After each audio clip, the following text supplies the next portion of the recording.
Hi, Jason Pilgrim here from the Profitable Practice podcast, where we help allied health professionals just like you empower and inspire the lives of so many more people by building bigger and better businesses. Let's go and get stuck in right now.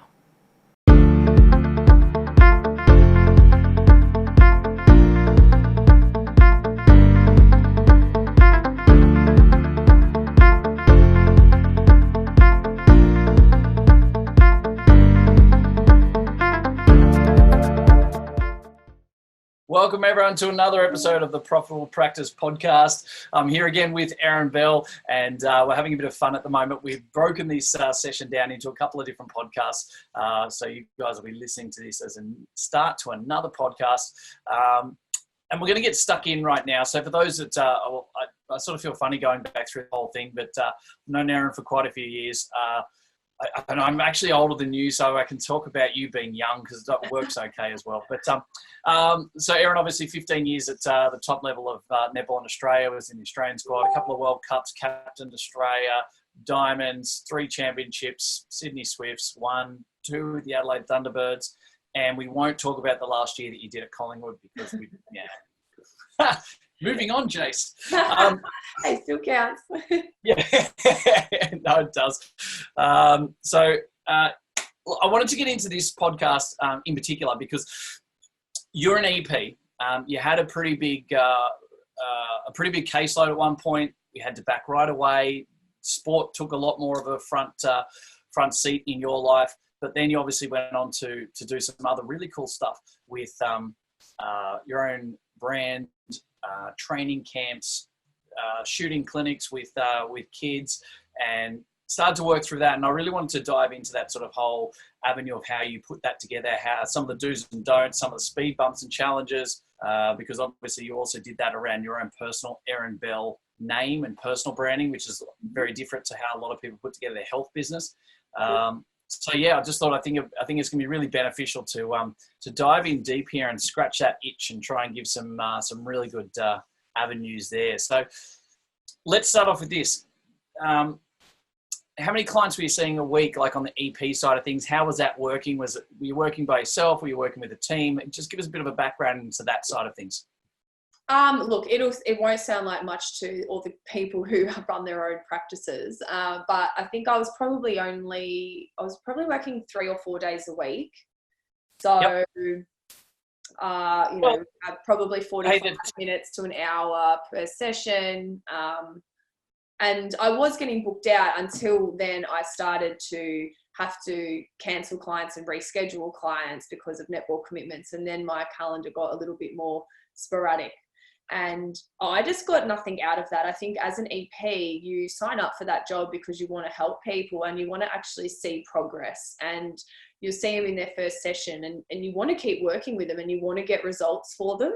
And I was never getting to that end point because I had to always give my clients off to other people, and that would always just annoy me. So I kind of just started getting less and less and enjoying that work as well because I wasn't getting that end goal.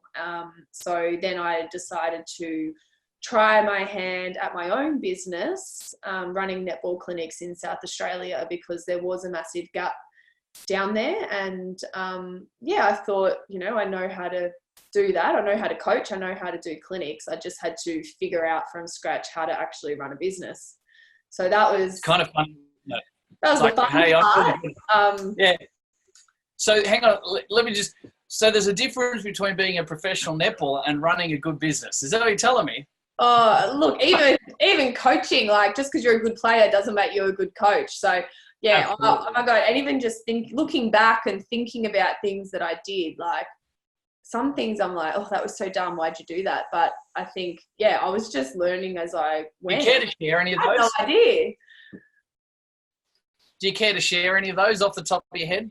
The ones that you go forward slap moment of, I can't believe I did one of the biggest ones that's still annoying me to this day, and I've probably only just started to do something about it, is that I didn't know enough about websites, and I went off and got myself a website, and I got someone in Adelaide to make it for me because I wanted that personal connection. I wanted to be able to go in and see the person and talk to them and see it on the screen and walk through it because I didn't have any idea. And we ended up building this amazing custom website, which at the time I thought was fantastic, and it looked pretty, and it did what I wanted at that stage. And then as my business grew, you loved it. Your mum loved it. Oh, mum loved it. And then, as my business grew, I realized that in order to change or modify anything to my website, it was going to cost me because it was a custom website and everything had to go through these guys to add on this or take off that or do this. And something as little as adding in a tick box at my registration form was going to cost me hundreds of dollars. And I'm like, why? But why did I build a website like that obviously wasn't going to work long term for a growing business? But at the time I had no idea. I guess relied on the people around me to guide me in the right direction. And the people around me were the ones wanting my money also. So that kind of didn't really work. Obviously needing to start again and change it. That's a big lesson that I will learn to not go down that custom website direction. Because for me personally in my business, it wasn't what was best. Absolutely. And I guess it's a really intricate point there because obviously you learn firsthand. We don't know what we don't know when it comes to business. And you don't get taught that. You don't get taught business as an athlete. You certainly don't get taught business at universities either. So we come out as allied health professionals, and in your situation, allied health professional and professional athlete, blending those together, trying to do two full-time jobs at the one time, and business just doesn't take off like it should, right? No, and I mean, you learn how to work hard, and so all they say about entrepreneurs or whatever, business people having to work long hours and work in their business, that was never a problem for me. I would make sure things were done if they needed to be done. And I think as an athlete, you also are very solution focused. So if there's a problem, you don't just sit there and complain about it. You just find a way around it. And, there's so many traits to help. Absolutely. I think with the allied health industry, it's a really specific one as well. I work in lots of different industries these days, but I'm, my background is allied health. It's what I love the most. And it's what I see massively in our industry. So many of our colleagues and so many of my clients these days as well are sporting background people. They're not people that got in the chess champions or played cards type of thing. It was the people like yourself that were out there running around on a netball court or soccer fields or swimming or running or riding and etc. So we've come through from a fairly competitive background, competitive avenue.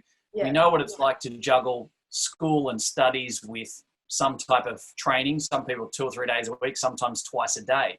I was back in New South Wales and Australian swimming teams, and I know what it was like to travel around the world a little bit and, train twice a day and things like that, like getting up at 4:10 and that in the morning, and you push out 2 hours in the morning and then train, and then you do another 2.5 hours at night and that type of stuff. I know what that's like. So I think it appears like once we get into the allied health industry, and most of people probably fall into business and are self-employed to start with. That's how we tend to see most people in that avenue. We start to realize that we can actually work a hell of a lot longer than what most people should, because we've always done that. You go to school, by the time you do school and then you add all your training on, you're actually working or living life 1.5 times more than everyone else. And then you get into the business world, so you punch out 60 hours and that feels normal. Yeah. And you used to be mentally and physically tired as an athlete. You're not just in an office, obviously mentally getting tired. You're used to mentally being tired during the day at your work or your study or whatever it might be, and then physically going and emptying the tank. So, for me, when it was just, I guess, netball clinics, it is a physical and mental job. I'm out there with the kids, running around with them, and then mentally trying to do the books and everything else behind the scenes. And just, I kind of see it like you have two tanks, and I think athletes are very good at being able to empty both of those tanks before they stop.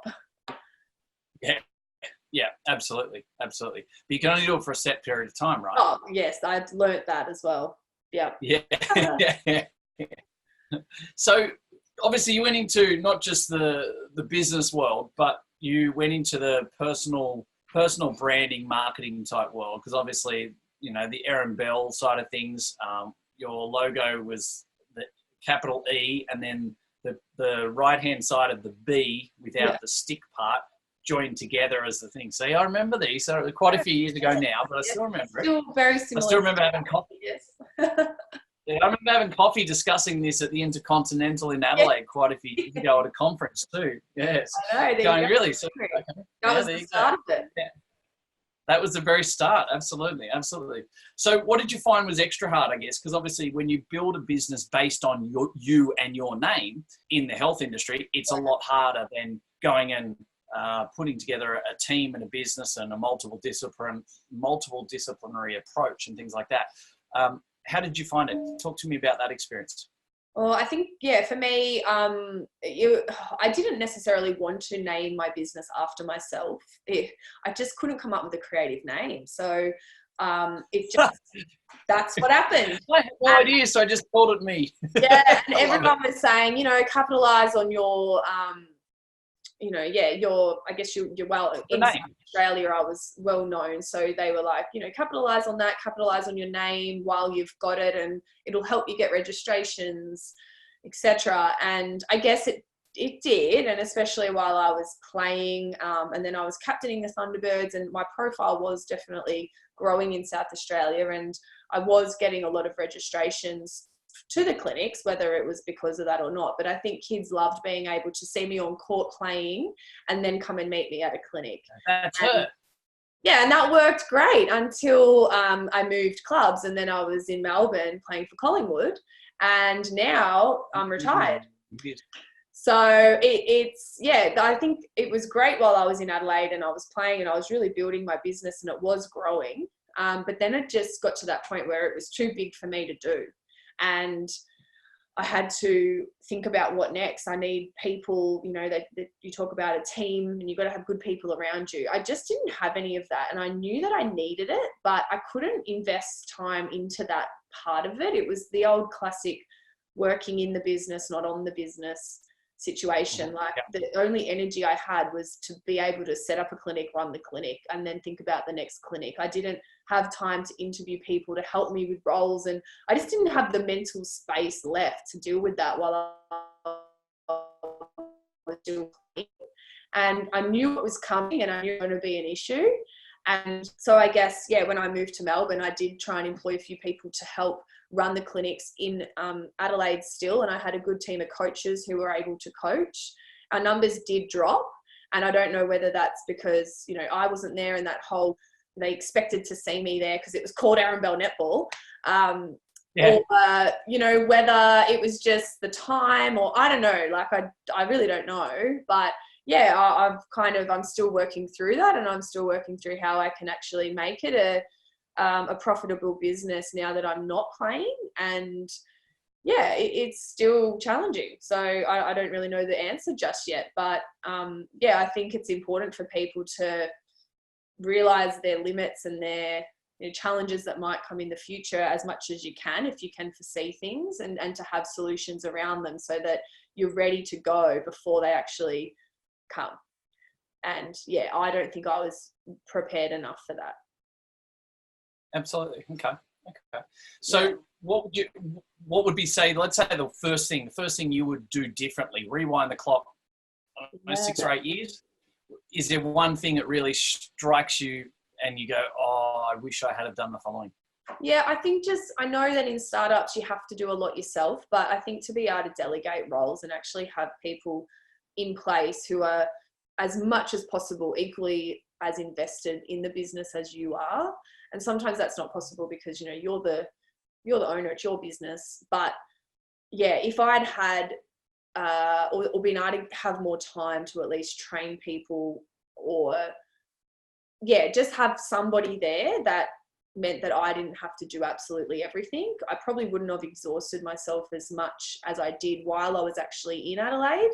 And then when I moved, the business might have been in a better place because I would have had somebody there ready to go who equally knew how to run the business to me. But so much of it was in my head. Like, I knew what needed to happen at a clinic, but I didn't tell anyone or have it documented. There's no systemization, right?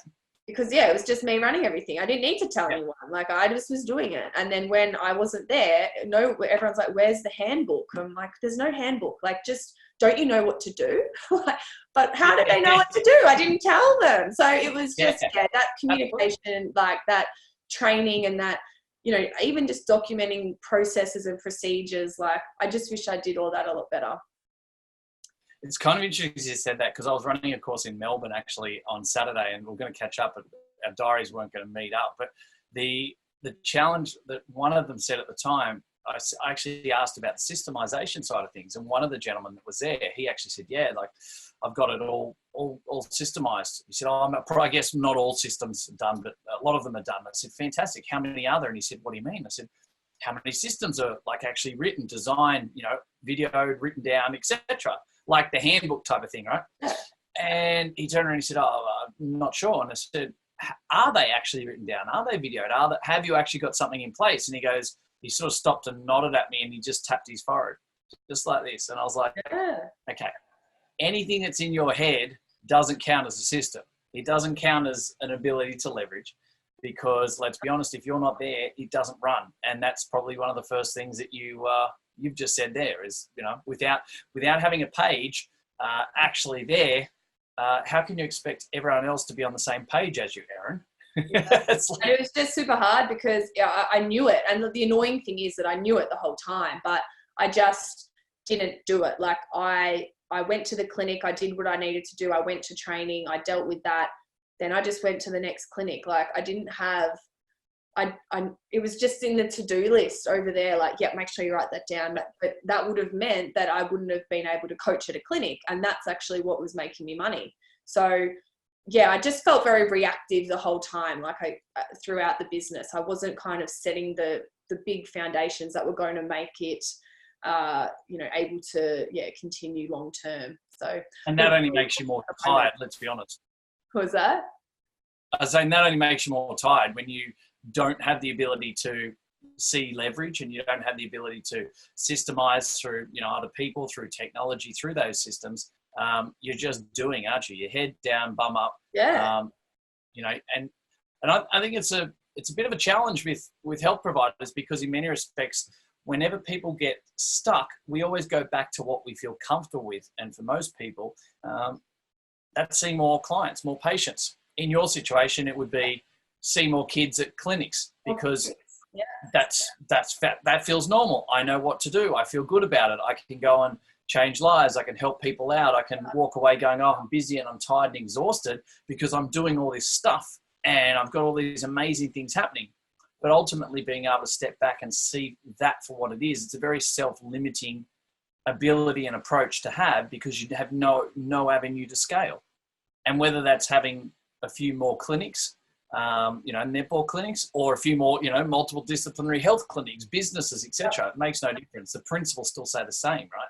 We've got to be able to have those inner foundations and make the business run without you just as successfully as it was running with you. Correct. And the whole rebooking, and I think EPs probably, it's very relevant to them, but, you know, I didn't spend any time trying to get the 100 kids that were at my clinic rebooked for the next one. Like, I wasn't organized enough to have the next clinic ready to go, sign up here. Just after that great time.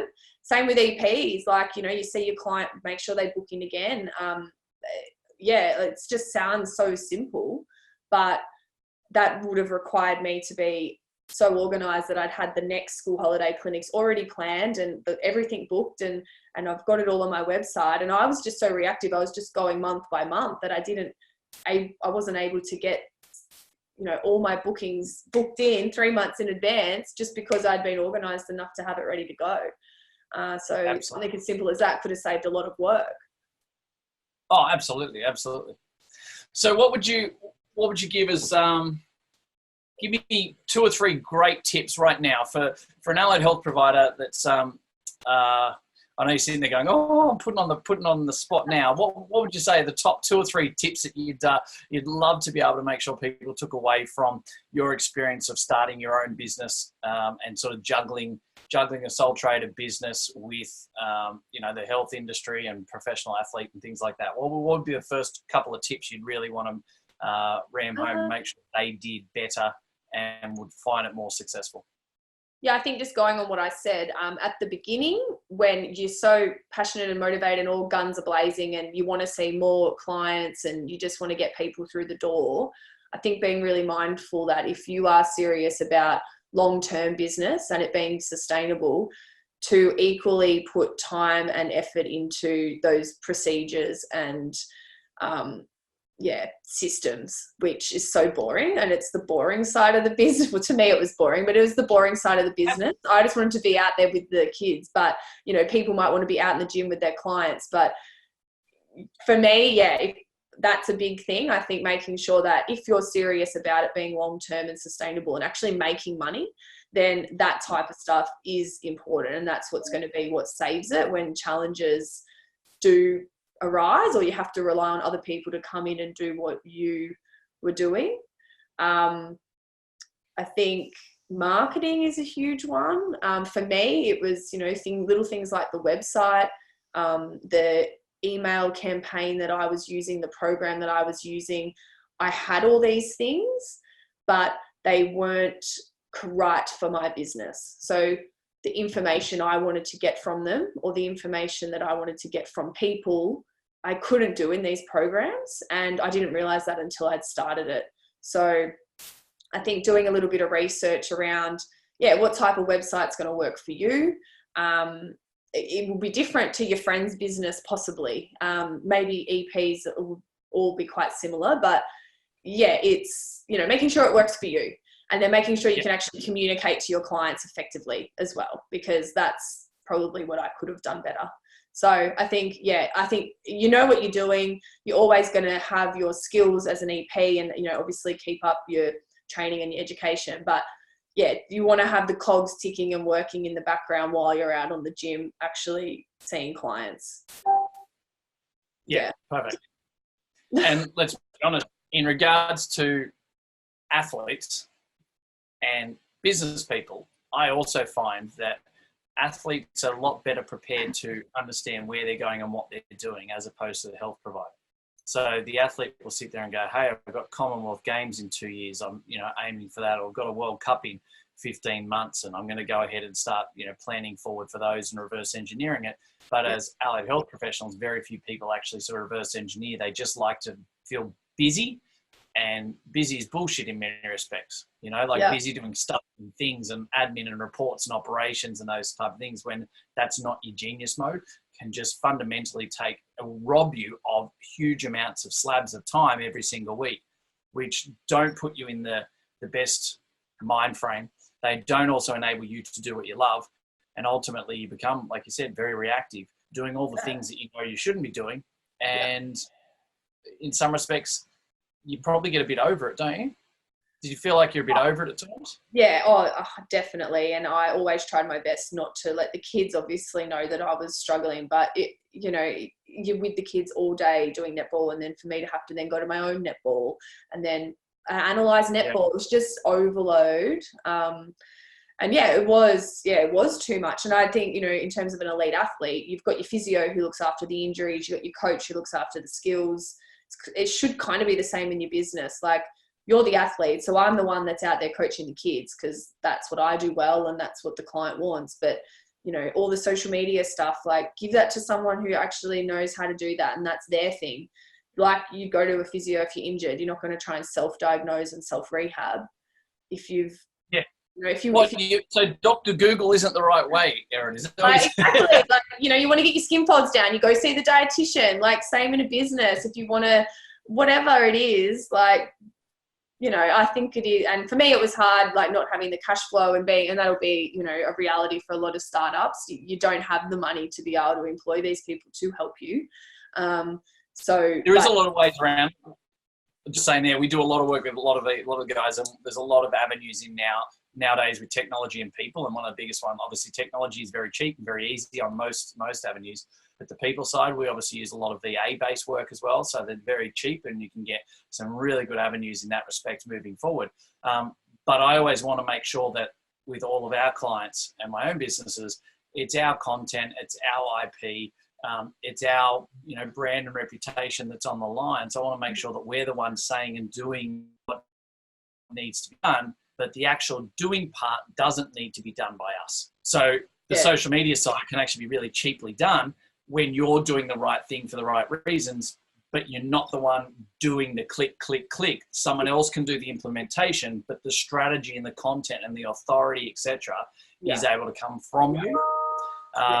So I think it's changed a lot, because obviously if you go back 7 or 8 years ago, very, very different story for yourself with when you were really starting to get stuck into that. So it's just education around all that stuff as well. Like, technology changes so quickly, and like I struggle to keep up with it. So there's going to be so many business owners out there who would start a business with all the great strategies and technology at a point, and then within 3 years it's all changed and it's all irrelevant. And if you haven't moved with the times or kept up with that, then you find yourself back in the future, you know, back stuck. Whereas you're like, what do you mean? All that stuff was top of the range. Like, I think it's just another pressure to add to startups and business owners, that not only do you have to keep up with your trade, you've got to make sure that you're on top of technology. And yes, it can make our jobs so much easier, but for me, it's about making sure that I know about them and I'm educated and I'm researching that stuff as well. And then once I find it, I'm like, yes, thank God, here we go. But the finding it is sometimes another thing on your list you never get to. Got to ask better questions. That's the thing, isn't it? Ask more people and ask better questions. Yeah, be inquisitive. Exactly. Yeah. Yeah. There's always people that are doing it better than what we are, that have an area of expertise in certain areas, and we need to tap into that authority in those areas, because we can't be everything to everyone. Yeah, exactly. Awesome. Well, hey, Ez, I'm going to let you go. That's been absolutely fantastic. Thanks for the little bit of the deep dive into the world of. A long episode for your listeners, this one. No, that's all right. It's all good. We like to try and keep ourselves around about that 12 minutes. But hey, who would have thought? You and I talk a fair bit, so I could have thought that they might have been a bit longer. But no, that's great. Hey, really appreciate your insights, and thanks again for being involved. And no doubt we'll have you on the show again, talking about something else in and around the allied health industry and your links to it as well. But hey, congratulations on a great career and everything you're doing in the business world and the teaching world. And we look forward to chatting with you soon. Thank you. Thanks for having me. Good luck to everyone running their own business. Absolutely. Always a bit of fun, yeah? Yeah. Wonderful. Hey guys, thank you very much for listening to another episode of the Profitable Practice Podcast. I would love nothing more than for you to be able to leave a review. I get so much joy out of listening and reading the amazing things that you guys say about this. So please subscribe to our channel, leave a review, and share it with your friends. Let's get some more fantastic information out there so all of us can grow the industry together. Cheers for now.